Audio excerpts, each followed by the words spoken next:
ऐस गलती विच ना रहना कि असां कलमा पढ़िया। मैं आपको एक मोटी सी मिसाल देने लगा हूं, हदीस शरीफ सुनाने लगा हूं। डॉक्टर साहब तवज्जो करे, आपको मैं पूछता हूं, बताएं मुझे। पहले मैं हदीस शरीफ सुनाऊं।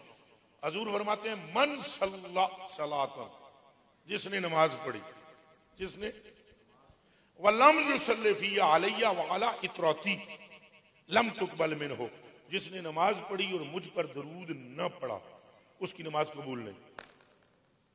उसकी नमाज, इधर थोड़ा जा बोल सो, उसकी नमाज। हदीस शरीफ के लफ्ज़ में बोलना पड़ेगा, आपको बोलेंगे तो अल्लाह पाक इसका आपको नफा देगा। जिसने नमाज पढ़ी, जिसने नमाज पढ़ी, गौर कर रहे हैं, नमाज मगर मुझ पर दरूद उसकी और मेरी आल पर, उसकी नमाज कबूल।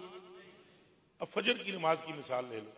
फजर की आपने कहा अल्लाहु अकबर, ऐसे ही करते हैं, इसे कहते हैं तकबीरे तहरीम, ठीक है।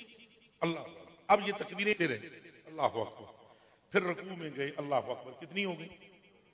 समी अल्लाहु लिमन हमिदा कहा और फिर अल्लाहु अकबर, कितनी हो गई? अच्छा, फिर सजदे से अल्लाहु अकबर, कितनी हुई? फिर सजदे में अल्लाहु अकबर, फिर उठ के खड़े हो गए अल्लाहु अकबर, फिर रुकू में गए अल्लाहु अकबर, फिर रुकू से उठे और फिर सजदे में गए अल्लाहु अकबर, फिर सजदे से जलसे में अल्लाहु अकबर, फिर सजदे में अल्लाहु अकबर, कितने हुए? फिर अल्लाहु अकबर। जरा मैं ऊंचा सुनता हूं, एक कितनी मर्तबा? 11 मर्तबा अल्लाहु अकबर कहा और वो अल्लाह आपकी सुन नहीं रहा। आप होश में बैठे हैं क्या? सारे ठीक बैठे हो ना? 11 बारी तुसा अल्लाहु अकबर आख्या है तो तुम्हारी अजे तक कबूल नहीं।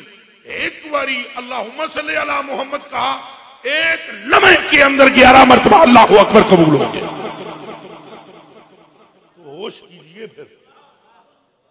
हजूर का नाम अल्लाह के नाम से बड़ा नहीं है, पर उस बड़े से पूछो इसके बगैर कबूल क्यों नहीं करता।